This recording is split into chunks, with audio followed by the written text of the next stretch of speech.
texto eu gostaria de estar compartilhando com a igreja a simplicidade e a profundidade das palavras que vieram com a pregação do Novo Testamento. Nós entendemos que as revelações de Deus ao seu povo, e revelações entenda como as demonstrações da sua existência, bem como as suas próprias manifestações aparentes, visíveis. Você vê a trajetória desse povo, povo de Israel, povo separado por Deus sobre a face da terra, como Deus começa no princípio se revelando a um homem. Ele começa se revelando a Abraão. Deus se revela a Jacó. Deus se revela a José. Mas você vai ver depois Deus se revelar ao seu povo. Já não era mais com um homem que Deus tratava, mas já tratava com um povo. E Deus traz leis, traz ordenanças, cria um sistema político, um sistema jurídico e um sistema religioso para aquele povo. Mas de repente, nessa trajetória, algo muda. Na trajetória desse povo sobre a face da terra, a Bíblia diz que surgiu agora um homem chamado João. E João, quando surge, João não surge dentro de uma estrutura de um templo. João não surge trazendo à memória do povo sacrifícios. João não surge trazendo para o povo, de repente, o mesmo ministério que foi dado por Deus ao profeta Elias, de trazer de volta fisicamente, observem, fisicamente, a adoração a Deus conforme as leis antigas, mas ele traz o espírito de Elias sobre João Batista para que ele traga de volta o povo para Deus, mas em uma nova realidade. Ali estava acontecendo uma mudança de paradigma exatamente quando João Batista começa a pregar, porque ele traz agora uma pregação nova. Ele não começa a dizer ao povo simplesmente que eles abandonaram a adoração a Deus e eles precisavam voltar para Deus, se arrepender das suas idolatrias, mas ele começa a anunciar algo novo.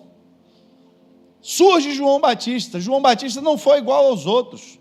João Batista não foi um profeta como os outros.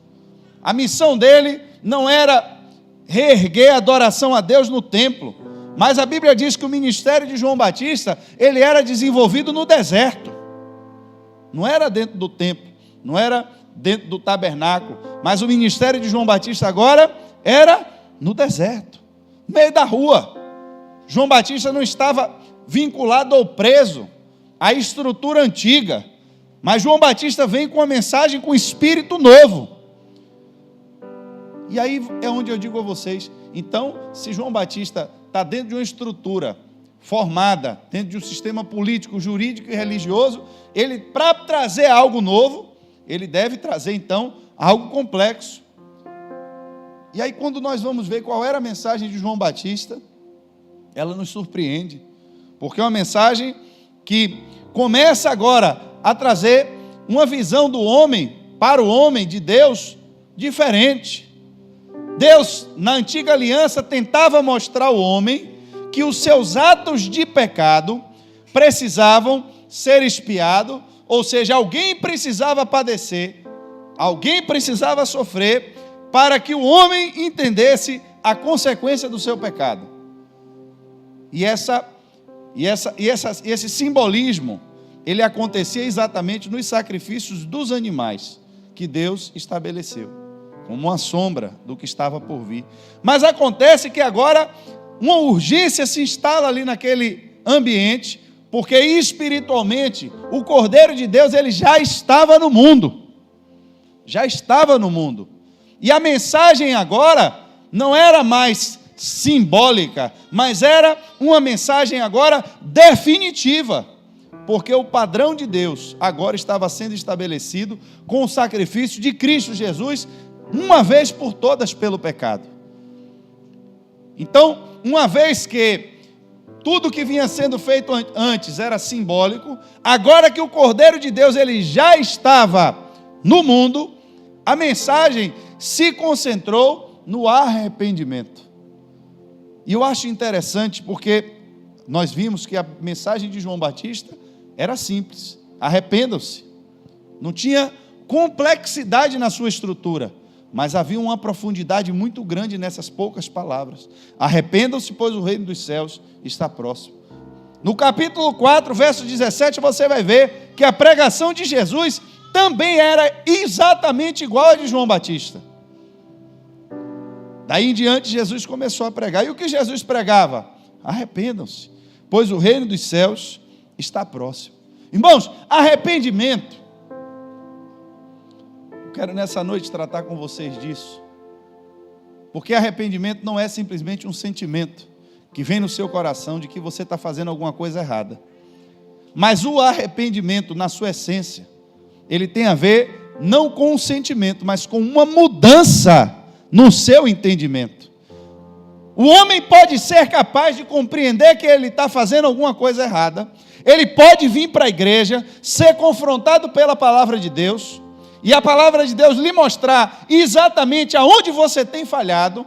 Você pode se entristecer por entender que você está fazendo algo errado. Você pode se sentir mal por entender que o que você está fazendo de errado vai lhe levar para o inferno. O que você está fazendo de errado está destruindo sua saúde, está destruindo sua família, está destruindo sua moral, ou está simplesmente destruindo a sua comunhão com Deus. Você pode ficar péssimo por isso e não necessariamente ter um arrependimento. Arrependimento não é o simples fato de você se sentir mal pelo pecado que você comete. O problema é que o homem, ele não gosta, o homem em geral, não gosta de ser ou se sentir como pecador. Nós gostamos sempre de estar certos. Nós gostamos de nos sentir sempre com a razão. E uns mais do que os outros. Em que sentido? Tem pessoas que ainda têm uma dificuldade muito maior para admitir que são orgulhosas, para admitir que são erradas. Por quê? Porque errado mesmo é que anda se prostituindo. Errado é que anda fumando maconha. A gente julga as pessoas pelos pecados que nós não cometemos. Só que às vezes a Bíblia diz que nós estamos tirando mosquito dos olhos das pessoas e não estamos enxergando uma trave que está no nosso. Quando nós julgamos as pessoas, julgamos os pecados aparentes, julgamos as coisas que nós vemos. Mas será que, se toda a lei fosse dita, será que nós escaparíamos ilesos de não termos nenhum pecado em nós? Eu preciso entender que é o Evangelho de Cristo, e eu só posso ser alcançado por esse Evangelho se eu entender e me colocar na condição de pecador. Por quê? Porque Lucas 5,32 Jesus disse: eu não vim chamar justos, mas eu vim chamar pecadores ao arrependimento. Porque a mensagem era a mensagem de arrependimento. Como é que eu vou me arrepender? Do que é que eu vou me arrepender? Romanos 7,7 diz assim, ó: que diremos então? A lei é pecado? De maneira nenhuma.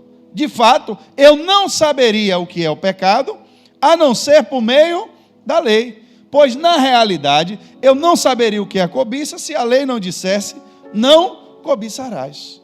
Veja que entendimento. Entenda como Deus trabalha. Entenda o que é que você está fazendo na casa de Deus. Entenda esse processo e entenda o que você deve fazer. Porque, muitas vezes, eu não quero ouvir aquilo que me confronta. Eu não quero ouvir.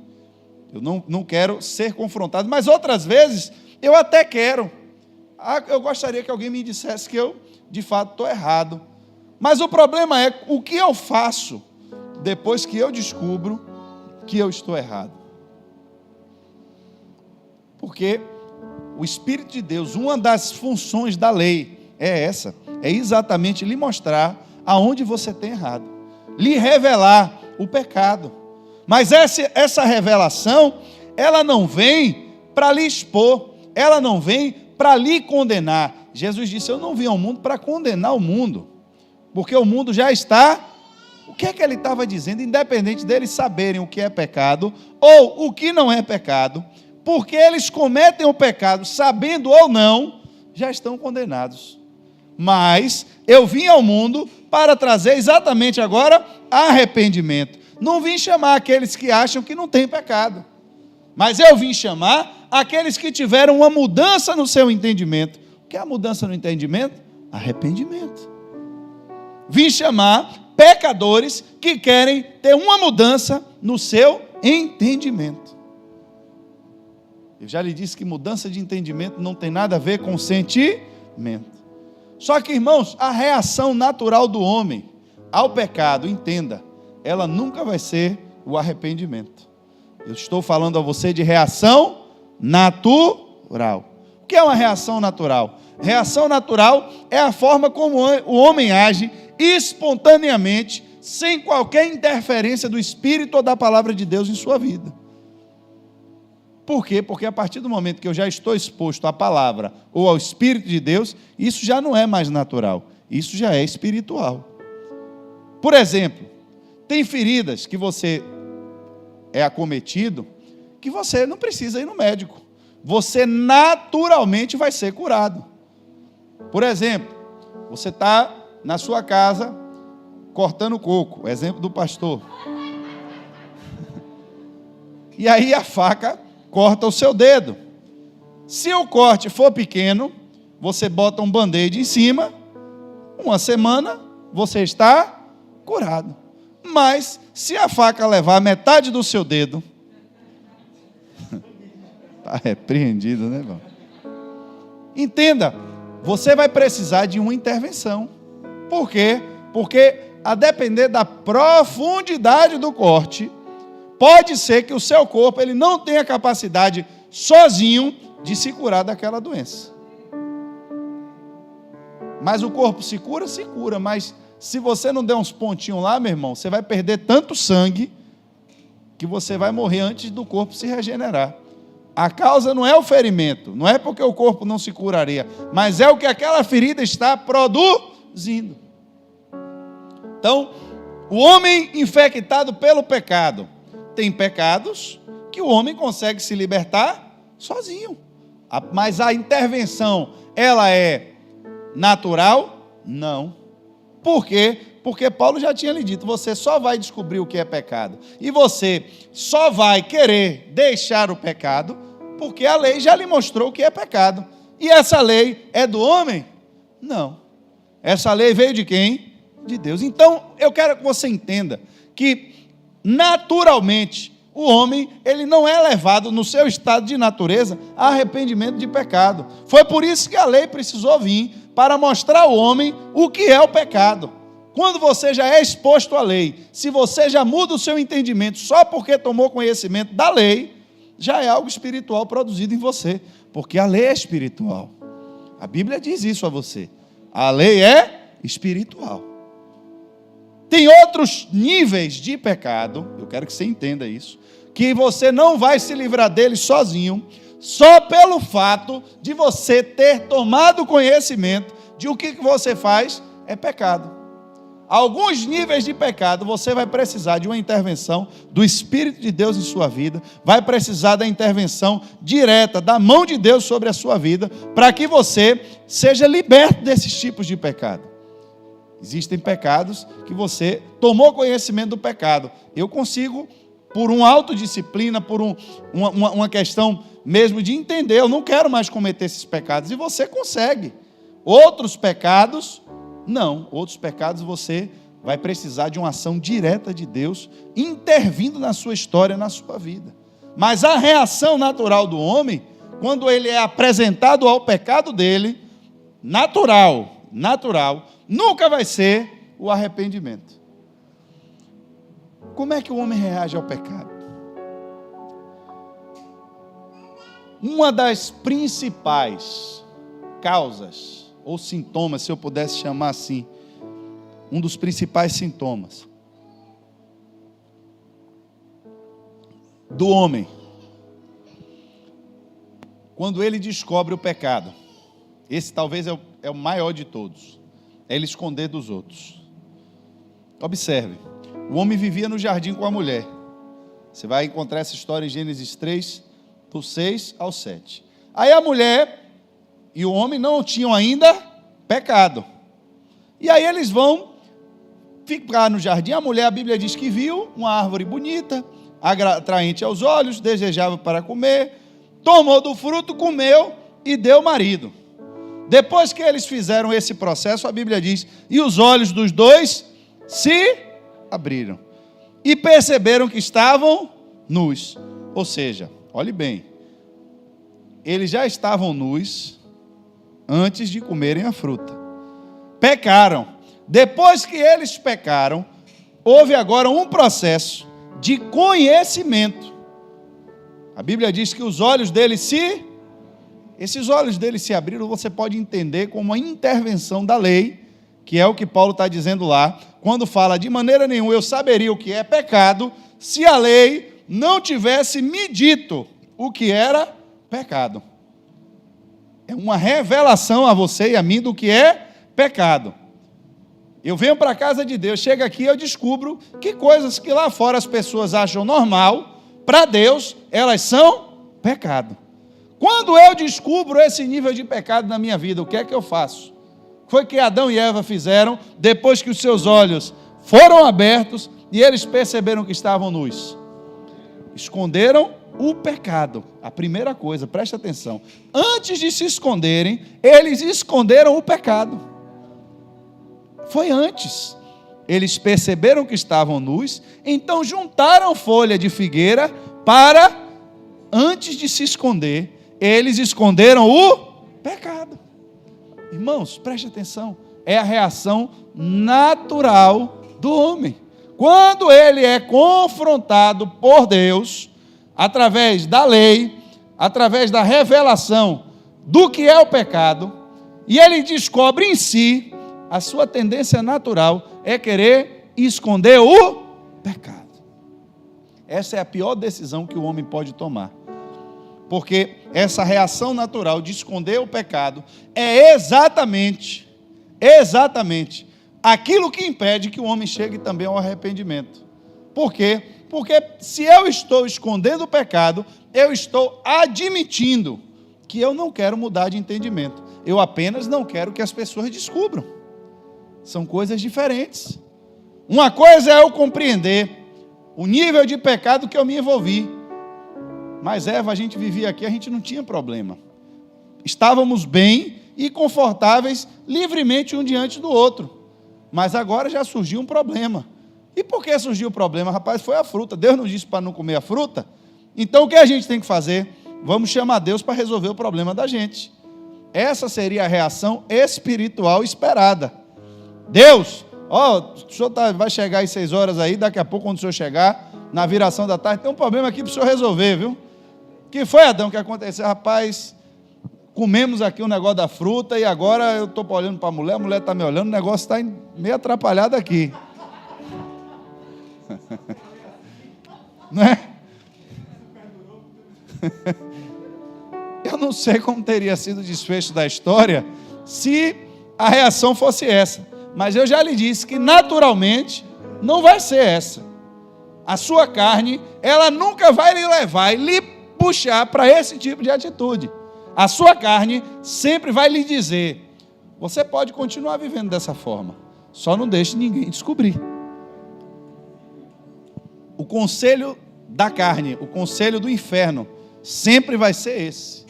O problema não é o pecado, o problema é só as pessoas descobrirem. Mas se ninguém descobrir, está tranquilo. O problema, irmãos, é que esconder o pecado, olhe bem, vai lhe levar agora ao segundo passo. Quando eu tenho o pecado escondido, eu também vou tomar agora um segundo passo, que é incompatível com arrependimento. Quem esconde o pecado também foge da presença de Deus. Por quê, irmãos? Porque quando eu escondo o pecado, eu entendo que eu só consigo esconder o pecado dos homens. O problema era visível. A Eva via o pecado de seu marido e o marido dela via o pecado dela. Se cobriram. Resolveram o problema entre eles. Mas o problema não estava resolvido diante. Aí a Bíblia diz, ouvindo o homem e sua mulher os passos do Senhor Deus, que andava pelo jardim quando soprava a brisa do dia. Então preste atenção. Adão e Eva estavam com um problema agora, oriundo do pecado.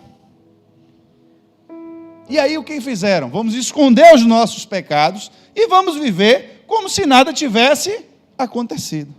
Só que de repente começou a ouvir barulho de que a presença de Deus estava chegando no jardim. Barulho, houve sinais, a presença de Deus vem aí. Ouviram os passos do Senhor Deus, Deus está vindo aí.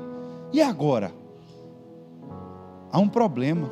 Como é que eu vou chegar diante da presença de Deus, se Deus vê o que está por trás da folha? A minha folha, ela só tem poder para cobrir o pecado diante dos homens, mas diante de Deus não. E aí o que é que eles fizeram? Se esconderam atrás das árvores do jardim. Irmãos, muitas pessoas às vezes estão na igreja e elas começam a pecar e acham que se esconderem o pecado não vai ter nada. Esconder o pecado é como você tomar um veneno. Você toma um veneno, vou usar nem veneno, mas vou lhe falar de uma comida que tem alguma coisa estragada dentro. Às vezes, meu irmão, você come uma comida que tem algo estragado dentro e a comida está uma delícia. Nem toda comida que vai lhe fazer mal, ela está ruim. Não é? Eu acho que ao contrário, é a maioria das vezes. Eu já comi, irmãos, comida de marisco, coisa de marisco estragado. Uma vez eu pensei que eu ia morrer. A dor que dava dentro da barriga era como se tivesse a lombriga brigando de faca lá dentro. Tinha hora que parecia que a ponta da faca ia sair por aqui, outra por aqui. Eu acho que eu nunca orei tanto na minha vida, repreendi demônio dentro da barriga e aquela tribulação. Mas, irmãos, a dor era tão forte que eu não conseguia ficar em pé. Eu caía no chão, caía mesmo, literalmente, e a barriga dobrava para um lado, dobrava para o outro, e você se encolhia e se esticava. Irmãos, que sensação do inferno. Não sei quem já teve infecção intestinal nesse nível, de você sentir mesmo aquelas cólicas abdominais terríveis. Ô irmão, mas a comida estava tão boa na hora que eu comi. Se você visse a pimentinha que eu coloquei em cima, meu irmão, com a farinha, uma Coca-Cola gelada. Mas eu lhe digo, se eu soubesse a consequência que aquilo ia dar, você acha que eu ia ter comido? Por mais gostoso que tivesse. O problema é que na hora que você está comendo, você não sabe a consequência que vem depois. O pecado é assim. Comeu o pecado, escondeu ele na barriga, não foi? Mas ele não saiu de você. Tudo que você comeu sumiu da sua mão. Ninguém viu, mas foi parar onde? Dentro de você. Pecou. Alguém viu? Não. E agora, está onde o pecado? Está dentro de você. E o que é que ele vai gerar dentro de você? A Bíblia diz que o pecado consumado, ele gera algo. O pecado consumado, ele gera algo que é gerado. Laurinha já nasceu, já foi gerada desse tamanho, concebida desse tamanho aí. Um dia a Laurinha era feijãozinho. Olha o tamanho de Laurinha. Laurinha já está grande. Irmãos, o pecado é a mesma coisa. Você comeu, jogou o pecado para dentro, ele não vai lhe fazer mal na hora. Ele começa a ser tudo que é gerado é muito pequeno no início. Tudo que é gerado. Mas vai chegar uma hora que ele começa a se manifestar. Você vê a criança quando começa a ser gerada? Não. Mas se você olhar para a mãe, você já começa a ver sinais de que algo está sendo gerado dentro dela. É assim que funciona. Você escondeu o pecado dentro de você, não contou a ninguém, não confessou, não, né? Você está com o seu pecado aí guardadinho. Botou sua roupa de figueira, né? Botou seu disfarce de figueira, ninguém está vendo nada. E aí, irmão? Não, beleza, ó, minha figueirinha aqui está beleza. Está bonito, irmão, de figueira, é. Só que daqui a pouco o irmão começa a chegar com a barriga maior. Ô, meu irmão, o que é que está acontecendo com você? Eu estou achando que você está com a barriga... Porque, não, irmão, não é nada, não é que eu estou comendo muito. Tá certo. São sintomas, irmãos. Eu estou dando um exemplo aqui de coisas que às vezes as pessoas começam a lhe perguntar. Irmão, o que é que está acontecendo com você? Estou sentindo você diferente. Você era tão ativo na casa de Deus? Você estava com a gente aqui? Não, meu irmão, é o trabalho parece que é igual a comida, né? A gente sempre engorda. É a primeira desculpa do homem, é o trabalho. É a mulher que está me atribulando em casa, é o patrão. Se tiver uma doença, então, é porque eu estou assim, é porque eu estou assado. E aí começa, se escondendo, recuando. Mas lá dentro da barriga está sendo gerado algo. Está sendo gerado algo. Irmãos, uma hora, tudo que é gerado vai ser exposto. Por mais que Natália quisesse, não poderia segurar mais Laurinha no seu ventre na hora que chegou a hora dela nascer. Não tem como. E o pecado é assim. O homem pode esconder o pecado. Só que na hora que ele esconde, é que o pecado começa a gerar. Se ele jogasse o pecado fora, não ia dar nada. Mas ele segurou e escondeu. Eu digo a você, a capacidade que o pecado tem de só ser gerado se ele for guardado, tal qual um ovo só é chocado se a galinha deitar em cima dele. Você nunca viu uma galinha com ovo nas costas chocando, já viu? Não. Já viu a galinha chocando ovo na cabeça? Como é que ela choca o ovo? Ela tem que esconder os ovos debaixo dela. É exatamente a condição que o ovo precisa para se desenvolver. Você olha os ovos, ele está igualzinho. Você olha no segundo dia, por fora está o quê? Igualzinho. Mas vai chegar uma hora que você vai chegar no ninho, vai procurar o ovo, não tem mais ovo. Já nasceu um pintinho. Onde daquele pintinho nasceu? De onde foi que ele saiu? De dentro do ovo. Mas o ovo não estava escondido? Estava. Mas depois que o pinto nasce, a galinha não tem como ficar escondendo mais ele debaixo de suas asas. Por quê? Porque ele agora começa a crescer. Ele começa a querer andar. Começa a querer se manifestar. O pecado é assim. Você guarda ele, ele começa a gerar. E a condição que você dá para que ele cresça é exatamente permanecer escondido. E ele vai crescendo, vai crescendo, vai crescendo, crescendo, até uma hora que ele se torna tão evidente que ele sai para fora. E o que é que ele vai gerar no final das contas? Morte. Morte em vários níveis, irmãos. Pecado gera morte da sua família, gera morte da sua vida social, gera morte da sua vida espiritual. O pecado, irmão, só causa destruição. Por quê? Porque o pecado ele é uma consequência da vontade de Satanás. E qual é a vontade do diabo? Ele veio para quê? Matar, roubar. Então o pecado, quando ele é consumado, ele vai gerar uma dessas três coisas aí: morte, roubo ou destruição. É o resultado da desobediência da lei de Deus. Só resulta nisso. Mas qual é a tendência natural do homem? Se esconder o seu pecado dos outros. E depois que ele está com o seu pecado guardado, ele começa a ter que se esconder de Deus. Por quê? Porque, irmãos, ouvir dizer que a presença de Deus está nesse lugar incomoda quem não está em comunhão com Deus. Os passos de Deus estão sendo ouvidos no jardim. Deixa eu fugir, deixa eu sair daqui. Eu preciso, se eu lhe perguntasse, eu vou lhe dar um exemplo. Se você de repente viesse para a igreja, você está vindo para a igreja, e aí no meio do caminho, você de repente descobre que está faltando aí um botão na sua camisa, ou que a sua calça, você se abaixou para pegar alguma coisa, quando abaixou, lascou bem grande aí na sua calça. Eu lhe pergunto, se a igreja tem os lugares aqui na frente, e tiver um lugar com pouca luz, mais escondido, você preferia ficar na frente em exposição, ou ficar mais escondido? Se você tem algo escondido da presença de Deus, e diz, Deus está chegando no lugar, você vai preferir se aproximar de Deus, ou você vai preferir se esconder de Deus?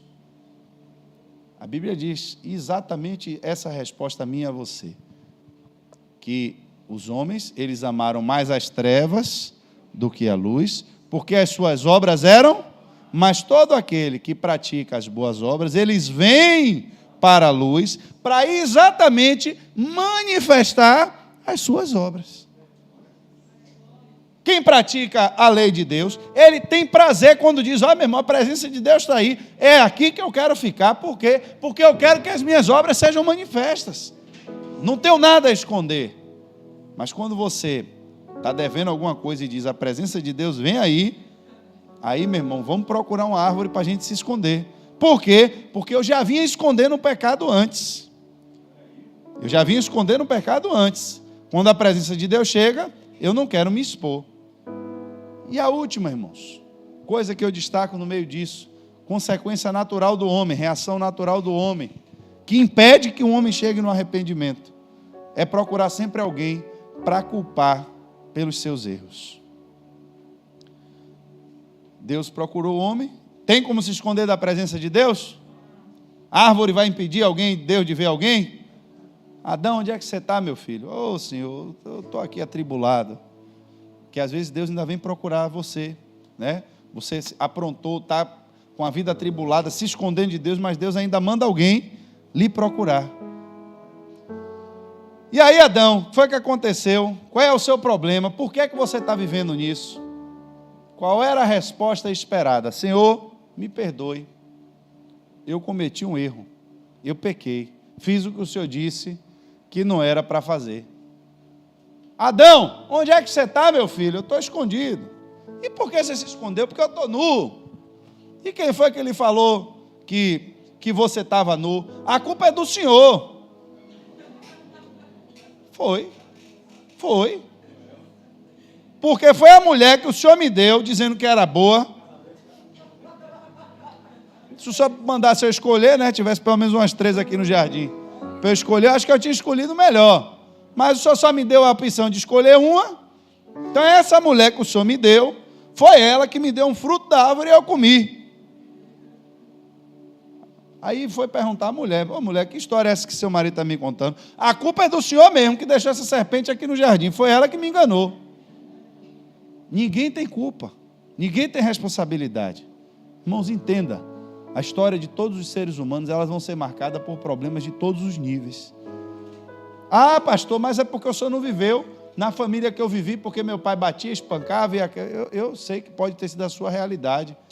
Mas você também vai encontrar a realidade de outras pessoas que viveram com pais que não batiam, que não espancavam, mas também não davam atenção. Causa impactos emocionais, sentimentais, também da mesma forma.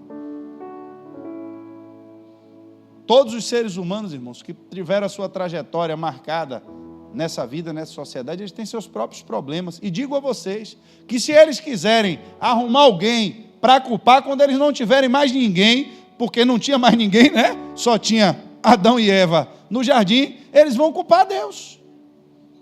Mas enquanto tiver alguém, por que você não se firma com Deus? Por causa de meu marido, que é atribulado, que meu marido não quer, meu marido não ora, meu marido não jejua, meu marido não quer buscar Deus.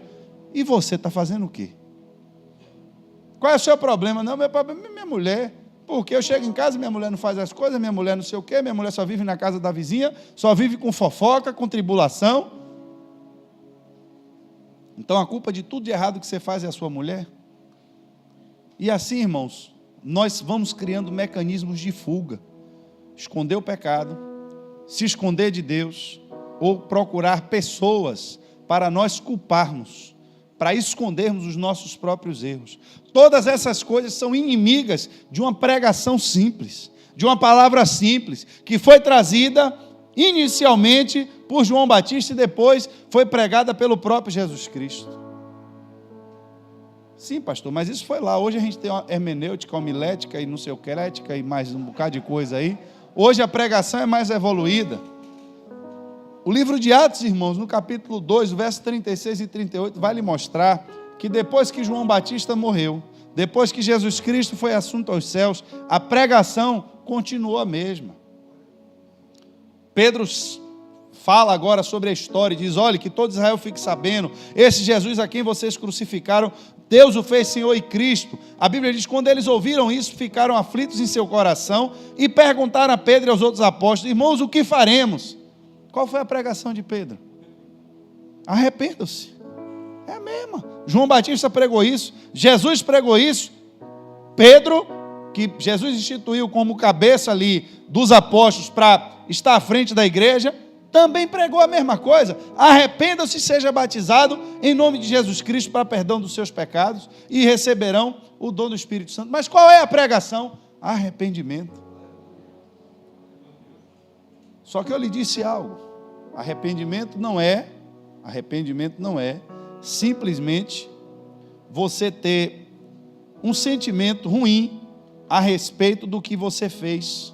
Não é simplesmente você se sentir mal por algo que você fez. Mas arrependimento tem a ver com a mudança do seu entendimento. Mudança do entendimento. Irmãos, mudança do entendimento vai produzir automaticamente mudança de atitude. Por quê? Rapaz, eu vou lá no rodízio, e aí, meu irmão, chego lá, sento o queixo para comer, como, picanha de carneiro, venha. Costela ripa, pau, cupim, venha.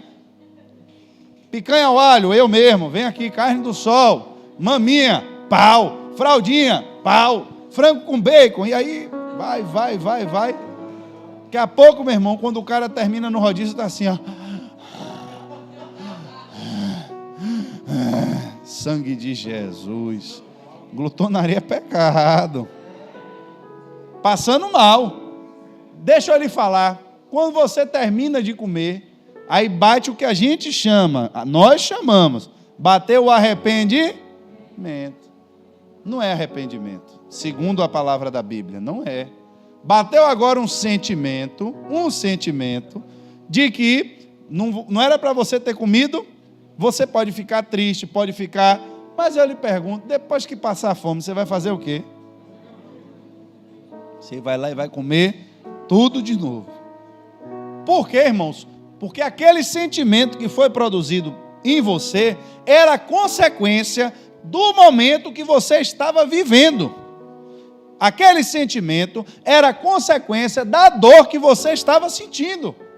Por quê? Porque se não lhe causasse o desconforto de ter enchido a pança, você não teria mudado de entendimento. Entendimento tem a ver com conhecimento a respeito de algo. Como é que vem entendimento, pastor? Aí agora eu vou lhe dizer. Você vai no médico, vai fazer os exames, e aí o médico vai lhe dizer, olha, seu colesterol está alto, seu açúcar está alto, sua pressão está alta, tudo seu está alto aí. Triglicérides alto, não sei o que alto. Você vai ter que tomar agora 5 comprimidos de dia, 5 comprimidos de noite. Vai ter que caminhar pelo menos 10 quilômetros por dia. Ô, doutor, e o que é que está me causando tudo isso? Você vai para rodízio? Vou. Senta o queixo para comer? Sento. Pois, meu filho, quando você come muito mais do que o que o seu organismo precisa, isso está lhe fazendo mal. Ah, então quer dizer que é isso? É isso. Ah, agora eu entendo. Aí a pessoa vai no rodízio de novo. Eu lhe pergunto, depois que ela de fato entendeu e compreendeu, você acha que agora ela vai comer como antes? Vai botar uma saladinha. Meu amigo, me dá uma carninha magra grelhada aí, por favor, né? Eu prefiro comer à la carte, o rodízio é problema. Já vou fugir do rodízio. Irmãos, quando muda o seu entendimento, o entendimento ele não muda só porque veio o conhecimento. Eu posso ter o conhecimento, o médico pode ter me mostrado o conhecimento, mas eu posso ter dito que nada, rapaz, esse médico está com nada não, deixa eu comer meu negócio mesmo, se morrer, morreu. Tem gente que pensa assim. Mesmo que ele tenha tido conhecimento, ele não mudou o seu entendimento. Você chega lá, o pessoal está dizendo aí, eu vou dar um exemplo meu. Ah, meu irmão, tem que comer coisa orgânica. Minha mãe mudou o entendimento dela, ela acredita.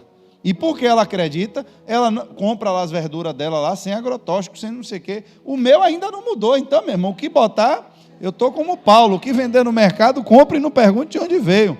Então, se eu não perguntar se é orgânico ou não, é brincadeira, irmão. Mas eu quero lhe mostrar que a sua mudança de entendimento vai refletir na mudança de suas atitudes. A partir do momento que eu, de fato, cheguei a uma consciência de uma verdade e acredito nessa verdade, é impossível me mover de uma forma diferente. Eu vou me mover de acordo com aquilo que eu penso, porque quem guia o meu corpo é a minha mente. Quem vai guiar as minhas atitudes é o meu entendimento.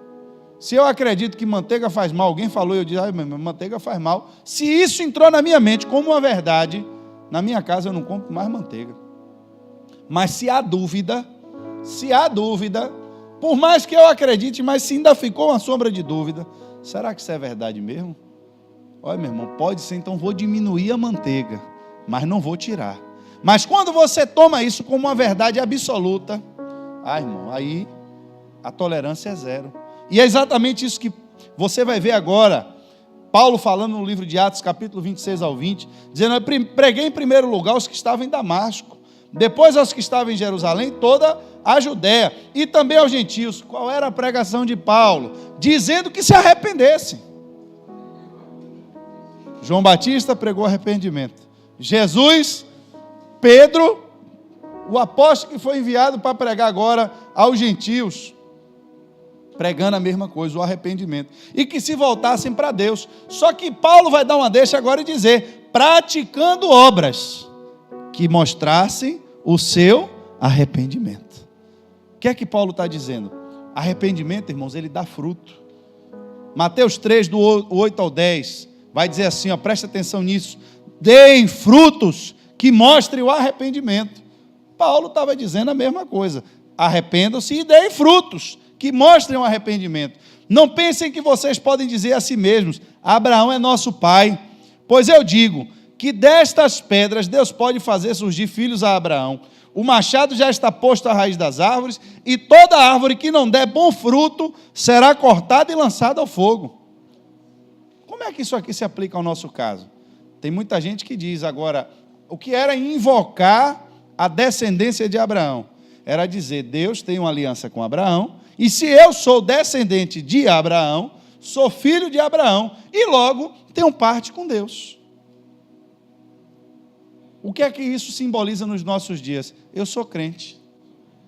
Se dizer e se julgar filho de Abraão, era a mesma coisa de abrir a boca hoje e dizer, eu sou crente. Porque o que é ser crente? Ser filho de Deus.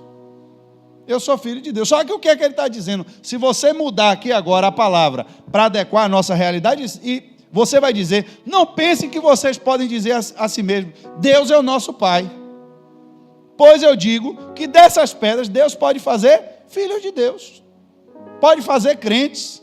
O machado já está posto à raiz. E a árvore que não der bom fruto será cortada e lançada ao fogo. Que fruto é que ele estava falando aqui? Frutos que mostrem o arrependimento. João Batista está pregando. E aí, meu irmão, se arrependam. Qual era a pregação de João Batista? Se arrependam.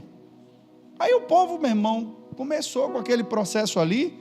E aí perguntaram, então, o que é que nós devemos fazer? Você viu qual era a pregação de João Batista? Arrependam-se, pois o reino dos céus está próximo. Sim, João, beleza, esse negócio de se arrepender. E o que é que eu devo fazer? Por quê? Porque toda vez que eu sou confrontado e chamado ao arrependimento, sempre há algo para mim fazer. E o que eu quero lhe dizer é que a dificuldade do seu arrependimento, ela vai ser proporcional ao tamanho do pecado que você vinha cometendo. Para uns, se arrepender, vai ser algo íntimo entre eles e Deus. Por quê? Porque muitas vezes a vida de pecado que ele leva é um pecado de inveja. Irmãos, inveja é pecado. Tem pessoas que não matam, não bebe, não fuma, né? Os critérios, não rouba, né? Os critérios gospel de crente.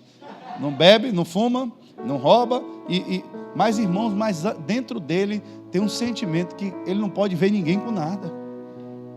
Porque a inveja, ela não só quer isso para si, com uma cobiça, como ele prefere ver o outro sem nada, se ele também não puder ter.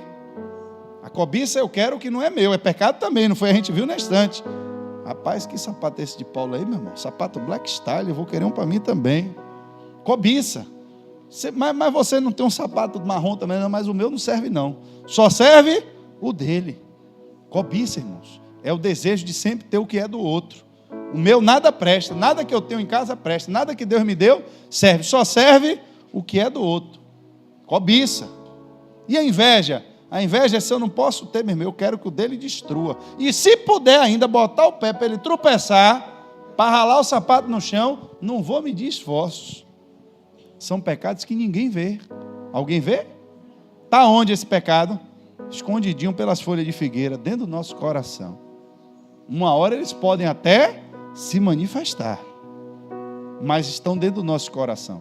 E quando eu sou confrontado pela palavra de Deus, eu me arrependo desse pecado, qual é a atitude que eu tomo? Essa atitude envolve uma confissão entre eu e Deus. Mas, irmãos, tem outros níveis de arrependimento que, se eu mudei agora de entendimento, eu tenho que mudar imediatamente as minhas atitudes. Foi o que ele disse: quem tem 2 túnicas, dê uma a quem não tem nenhuma. O que é que eu devo fazer? Arrependa-se. Olha o que é arrependimento. Você está pensando aqui que arrependimento é só o cara que dava tiro, que cortava os outros de gilete e dava capoeira? Irmãos, presta atenção. João estava pregando. Foi que o João estava pregando? Foi que o João estava pregando, irmão? Arrependimento. Alguém perguntou: e o que eu devo fazer? Pois bem, se você tem 2 túnicas, venda uma e dê a quem não tem nenhuma. Foi o que ele estava dizendo. Envolve mudança de entendimento. Você amar o próximo. E como é que eu vou amar? Meu irmão, eu amo no amor do Senhor, né? Amor. Ah, meu irmão, eu amo todo mundo. Eu sou um, e aí canta todo mundo junto. Mas quando seu irmão está com frio e você tem 2 túnicas, você está disposto a vender uma para dar ao seu irmão? A que nível você tem sido uma bênção na vida das pessoas que estão próximas a você? Porque isso envolve também manifestação do Espírito de Deus. Eu sou crente, manifesto 7 Espíritos de Deus e Pentecoste, e estou aqui na igreja. Se me chamar para fazer qualquer coisa, eu estou dentro, eu isso, eu aquilo, eu. Sim, meu irmão. Você já reparou que tem alguém do seu lado aí? Você já reparou que a igreja não é só sua? Que você não senta nesse banco sozinho? Você já reparou que tem um obreiro ali para lhe receber na hora que você chega? Você reparou que você chegou aqui e a igreja estava limpa? A igreja é formada por um conjunto, irmãos. E quem não é daqui de dentro? Aí Jesus diz: meu irmão, então você tem que entender que muitas pessoas estão dando exemplo sem serem crentes. O samaritano, bom samaritano, olha o exemplo que Deus deu, bom samaritano, viu o homem lá no chão caído, quebrado, pegou o homem, cuidou dele, enquanto os líderes religiosos passaram e fingiram que não viram. Cada um com sua pressa, cada um com sua agonia, cada um com suas prioridades. O que é que João Batista está dizendo? Quer saber o que é arrependimento? Comece entendendo o que é amar o próximo. Primeiro nível é esse aí. E amar o próximo não é simplesmente um sentir, porque eu estou lhe dizendo que arrependimento não é só um sentimento, mas é uma atitude. Eu preciso mudar o meu entendimento. Quem tem comida, faça a mesma coisa. Aí ele diz: e alguns publicanos vieram para ser batizados e perguntaram: mestre, o que devemos fazer? Ele respondeu: não cobrem nada além do que lhe foi estipulado. Aí alguns soldados lhe perguntaram: e nós, o que devemos fazer? E ele respondeu: não pratiquem extorsão e nem acuse ninguém falsamente. Contentem-se com o seu salário. O que é que ele está falando? Falou para grupos de pessoas distintas. E para grupos de pessoas distintas, a palavra também foi distinta. Porque cada um, irmãos, precisa tomar consciência do seu próprio pecado. Mas significa que eu não posso entrar na igreja e dizer agora: sou filho de Deus, me arrependi dos meus pecados, se as minhas atitudes não demonstram frutos da mudança que eu tive no meu entendimento. Se mudou o meu entendimento, tem que mudar as minhas atitudes. Infelizmente, irmãos, temos pessoas dentro da igreja que reconhecem Deus, creem em Deus, gostam da igreja, entendem que aqui é um lugar bom, mas ainda não mudaram o seu entendimento com relação ao pecado. Por quê? Porque ainda não chegaram a um nível de profundidade espiritual com Deus por falta de fé. Arrependei-vos e crede no Evangelho. Você tem que ter fé. Você tem que buscar a presença de Deus. É você quem tem que se aproximar de Deus. Porque quanto mais você vai se aproximando da luz, mais a luz vai lhe mostrando o que você precisa mudar. Você acorda às 5h30, irmão, para fazer a barba com agonia, para trabalhar, e aí você sai, chega no meio da rua, no buzu, quando você vê o espelho lá do buzu, você vê que tem um tufo de cabelo aqui, ficou outro aqui, uma tribulação. Você sai todo atribulado de manhã no escuro, aí você vai fazer a barba 3 horas da tarde, o sol direto no seu rosto, aí, irmão, você vê os detalhes, você começa a ver, olha, aqui o negócio não está bom. Você já viu que loja, quando você vai comprar, você chega na parte lá do provador, né? O pessoal bota cheio de luz, cheio de... Para quê? Para você se ver bem. Quer que você se veja iluminado, né? Para você ficar bonito. Tudo aquilo é pensado. Como é que eu quero me ver diante de Deus? Eu quero que Deus me mostre o que eu preciso mudar. E é que eu chegue a esse entendimento, não como um sentimento, mas de fato com a compreensão verdadeira do que Deus quer de mim. Porque quando muda o entendimento, muda a atitude.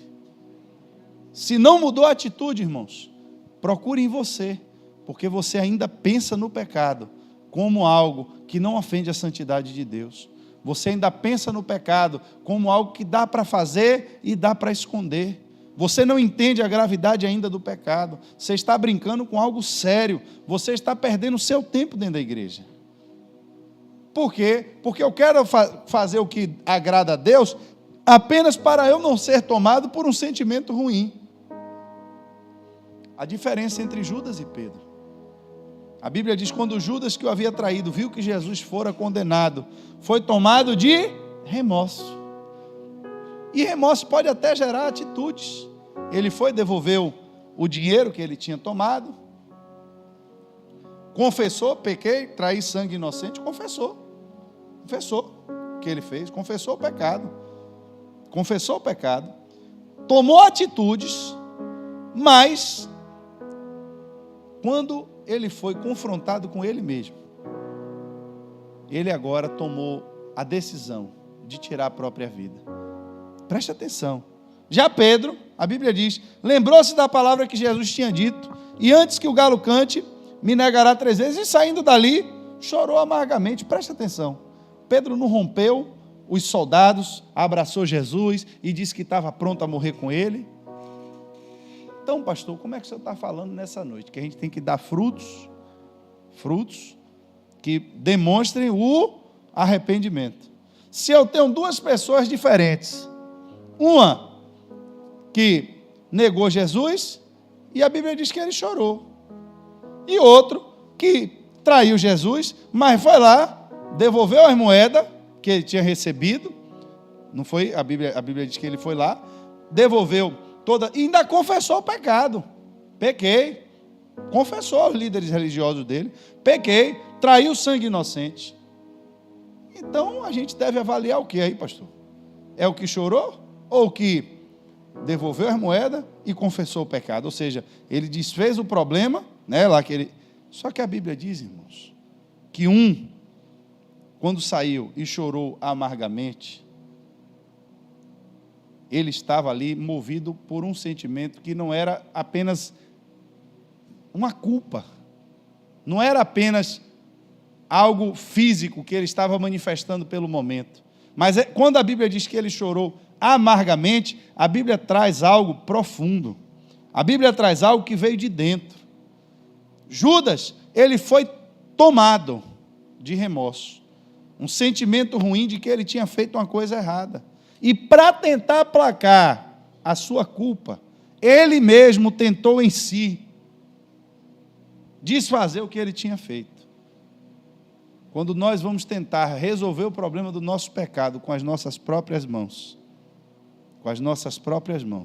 nós vamos arrumar um problema maior do que todos. Por que Pedro chorou? Porque ele entendeu o que ele tinha feito. Ele entendeu que ele tinha negado Jesus. E o que é que se passava agora pela mente de Pedro? O que é que provavelmente ele estava ali agora vivendo e pensando no que Jesus tinha dito a ele? Vai acontecer isso com você. E acredito que tudo o que Pedro queria, porque ele estava vendo Jesus sendo levado agora à morte, era ter mais uma oportunidade para ver Jesus de novo. Pastor, como é que o senhor pode dizer tudo isso? Está na Bíblia, irmãos. Eu não prego aqui maluquice. Tudo que eu lhe digo, eu lhe provo dentro da Bíblia. Quando alguém chegou e disse, olha, Jesus ressuscitou, a Bíblia diz que quem foi para o túmulo de Jesus, primeiro foram as mulheres, e elas não foram para encontrar Jesus ressurreto, foram para encontrar o corpo de Jesus morto, a Bíblia diz isso. Mas quando elas chegaram lá, a Bíblia diz que Jesus falou com ela, ela voltou correndo e chegou no meio dos discípulos e disse, Jesus ressuscitou. Quem foi o primeiro a correr? Pedro. Foi o primeiro a correr, os outros não foram, mas ele foi, porque, irmãos, dentro do coração dele, tudo o que ele queria era a oportunidade de voltar e fazer de novo. Tudo que ele queria era voltar, encontrar Jesus e dizer, olha Jesus, eu errei, eu falhei, mas me perdoa, eu quero fazer de novo. Eu entendo, eu tive entendimento. E Judas, o que foi que ele teve? Qual foi o sentimento dele? A culpa dele era tão grande, e ele se sentia tão ruim dentro dele mesmo, e procurava a solução dentro dele mesmo, que a única saída que ele achou foi dizer, eu não quero mais me encontrar com Jesus. Lembre do que falamos lá no começo, os passos que nos impedem a chegar ao arrependimento. Um deles é exatamente quando eu escondo o meu pecado, e agora esse pecado vai gerar morte, mas nesse processo, uma das coisas é eu querer fugir da presença de Deus. Ele não queria mais encontrar Jesus. E para não ter que viver com a sua culpa, e para não ter que viver com o seu pecado, a Bíblia diz que Judas mesmo tirou a sua própria vida. Ele não tinha coragem, irmãos, de enfrentar agora as consequências do seu pecado. Porque o arrependimento envolve exatamente isso. Quando João Batista está orientando as pessoas e dizendo, se contentem com o seu salário, de que é que ele está chamando esses caras aqui, irmão? Me diga, se contentem com o seu salário, está dizendo o quê? Que eles estavam roubando. Não pratiquem extorsão, não acusem ninguém falsamente, não cobrem de ninguém nada do que foi estipulado. Vocês estão vivendo numa vida errada, vocês precisam mudar. Tomar atitudes agora que mostrem que eu mudei o meu entendimento. Zaqueu entendeu que Jesus, quando disse, eu quero essa noite passar na sua casa, não precisou ninguém falar nada com ele. Ele mesmo entendeu, ele disse, olha, para eu receber esse homem na minha casa, eu não posso estar com as minhas mãos sujas, eu não posso ter pecado escondido. Senhor, se eu defraudei alguém, eu vou devolver, vou desfazer o mal que eu fiz. Mas para que a pessoa se sinta recompensada, ainda vou devolver em excesso. Vou devolver multiplicado. Não vou reparar o mal na mesma intensidade que eu fiz. Eu vou multiplicar a recompensa daqueles que eu ofendi. Isso é arrependimento, irmãos. São atitudes. Por quê? Porque ele não fugiu da presença de Deus. Ele estava exatamente com Jesus. Ele entrou com Jesus na sua casa. A Bíblia vai dizer, eu termino aqui, 2 Coríntios capítulo 7, verso 10. A tristeza segundo Deus, ela não produz remorso. Ou seja, quando Deus lhe confronta com o seu pecado, você vai se entristecer.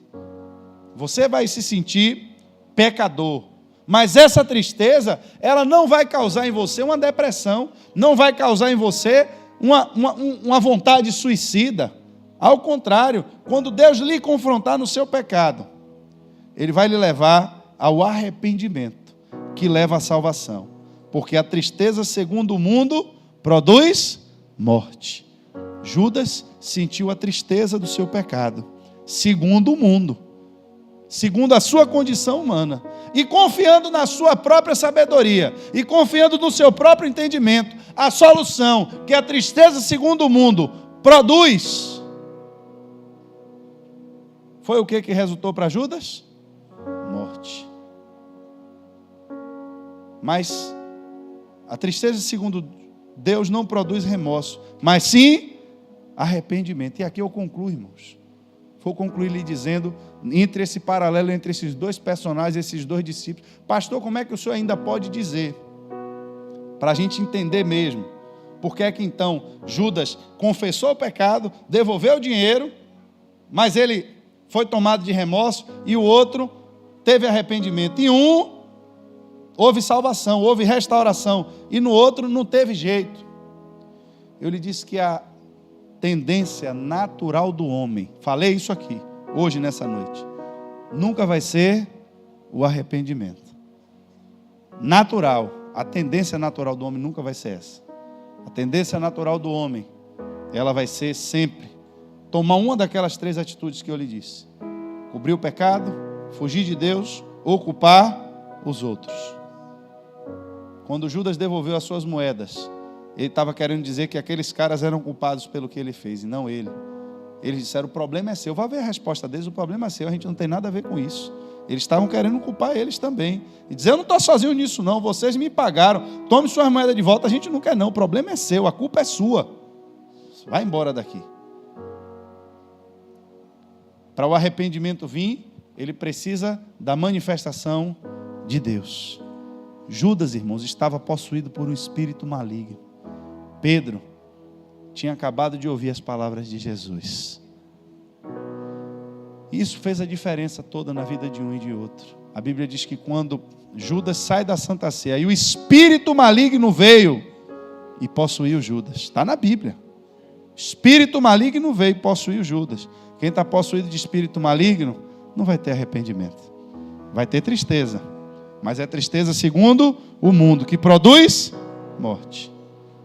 Por mais que confesse o pecado, por mais que tente desfazer o que fez, sem arrependimento, sem mudança do entendimento, não vai para lugar nenhum. Judas estava possesso de demônio. E o seu pecado só acelerou a sua destruição. Pedro tinha acabado de ter comunhão com Jesus. Saiu com Jesus. Estava no jardim orando com Jesus. Com a promessa de que receberia o Espírito Santo. Com as palavras de Jesus no seu coração. Com amor a Jesus em seu coração. Você acha que Judas amava Jesus? Se ele amasse Jesus, ele não teria traído Jesus. Pedro chorou amargamente, porque na sua fraqueza humana ele cometeu um erro, mas era algo que ele não se orgulhava e que a sua mente lhe mostrava. Você vai ver lá na frente, dizer: prenderam Pedro e prenderam Tiago. Mataram Tiago num dia e disse: Pedro morre no outro. A Bíblia diz que de noite Pedro estava dormindo. Já viu, irmão, alguém ameaçado de morte, preso, sabendo que vai morrer no outro dia dormir? O que eu acho coincidência na Bíblia, que não é coincidência, é que era exatamente a festa da Páscoa. O que é que Pedro estava lembrando na prisão? Alguns anos atrás, nessa mesma data, eu estava chorando essa madrugada, porque tinha traído Jesus por medo de morrer. Eu tinha medo de morrer. Eles estavam lá dizendo que se eu era algum deles, se eu conhecia eles, porque senão iam me matar. E eu neguei Jesus 3 vezes. E agora eles me prenderam, disseram que vão me matar. Eu já entreguei a minha vida a Ele. Já estou cheio do Espírito Santo. Se eles vão me matar ou não, não depende mais de mim. Eu vou dormir. Pedro estava dormindo, irmãos, em paz, tranquilo, porque ele já estava cheio do Espírito Santo de Deus. Queria que você ficasse de pé nessa noite. Dizer que é crente, até o diabo é crente. O diabo pode dizer que é crente, que é bíblico, né? O diabo ser crente, está na Bíblia. Só que ele crê e nunca vai manifestar uma obra de arrependimento. Por quê? Porque ele não obedece a Deus. Se ele não obedece, é porque ele não compreende a palavra de Deus. Não tem espaço na mente orgulhosa dele de compreender, se humilhar, pedir perdão. Isso não existe na língua do diabo. Mas a Bíblia diz que Cristo, mesmo sendo rei, era servo. Ele era rei, mas era servo. Mesmo sendo Deus, se fez homem. Era rei e era servo. Era Deus, mas também era homem. Para manifestar para nós o seu caráter, para manifestar para nós o seu amor, para que a gente entendesse, irmãos, o que significa arrependimento. Porque a pregação sempre foi essa, nunca foi outra. Mas é Atos, meu irmão, agora o sinédrio, a língua de fogo, e vamos para a rua agora pregar. Vamos, meu irmão, buscar Jesus para aparecer língua de fogo dentro da igreja. Qual é a pregação? Arrependa-se. Ô Paulo, mas o menino lá que ressuscitou, e vamos agora abrir o ministério profético da ressurreição, e a gente abre a igreja e você vira o pastor, a gente manda esses apóstolos de Jerusalém catar coquinho, meu irmão, e vamos botar você no YouTube e no Instagram, e daqui a pouco você está um conferencista Paulo Internacional. É só mudar o evangelho dos milagres, o evangelho da ressurreição dos mortos. Qual é a pregação, Paulo? Arrependa-se e dê frutos que demonstrem o seu arrependimento. Tem outra mensagem, não. Tem outro evangelho, não. A pregação é essa. Se você não for capaz, pelo Espírito Santo de Deus, de mudar o seu entendimento, você pode até se entristecer com o seu pecado. Mas, enfim, essa tristeza só vai lhe levar à morte.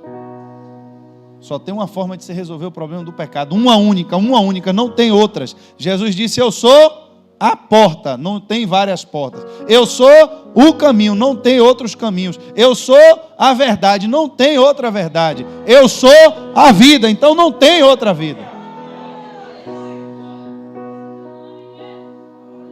O caminho, a porta, a verdade e a vida.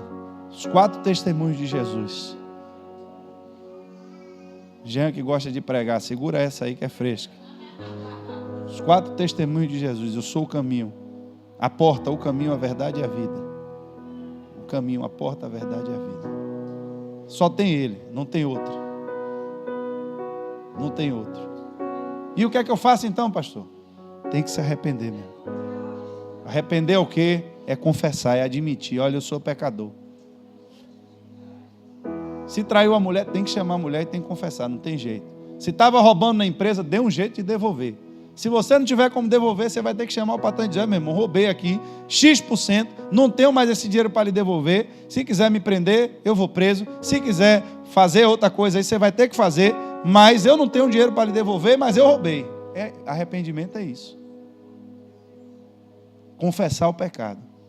Tem que confessar. Por quê? Porque enquanto você não confessa, você não mudou de entendimento. Você ainda está guardando na sua mente a ideia de que se tivesse nas mesmas condições, você faria a mesma coisa de novo. Porque a partir do momento que vem em você a convicção, eu não faço isso mais nunca, você não tem problema nenhum em dizer o que você fazia. Por quê? Porque você sabe que não vai fazer mais. Mas quando eu guardo, eu fiz isso de errado, eu não vou confessar a ninguém, porque pode ser que amanhã eu faça de novo, não vou poder esconder mais. Mas a convicção, quando ela vem, eu tomo isso para mim. E sei que eu não vou viver mais em adultério. Sei que eu não vou viver mais em pornografia. Sei que eu não vou viver mais em tráfico de droga. Sei que eu não vou viver mais em meio mundo de prática errada. Estou namorando, estou vivendo pecado dentro do meu relacionamento. Eu não quero mais isso. Vou mudar. Eu vou procurar alguém, irmãos, e vou contar. Vou pedir ajuda, se eu não consigo sozinho. Isso é arrependimento. Isso é necessário. Isso não é uma opção. Você não faz se você quiser. É a única condição que tem para você ser salvo. Por quê? Porque você não tem como fazer nada para perdoar o seu próprio pecado.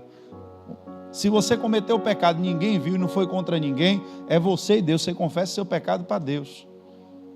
Mas Deus sabe de todas as coisas. Deus sabe de todas as coisas, mas você pegou o cara, quebrou o cara na rua, no pau, arrebentou tudo e agora você passa com a cara lavada, com a Bíblia debaixo do braço. O cara não olha nem para a sua cara, o cara vai dizer, que crente vagabundo é esse aí? Que vem aqui, briga com os outros, bate, quebra coisa e depois passa aqui na porta como se nada tivesse acontecido. Você sabe, irmão, vá lá na casa do cara, bata na porta. Seja homem, você não foi homem para bater? Agora seja homem para ir lá pedir desculpa. Bata na porta.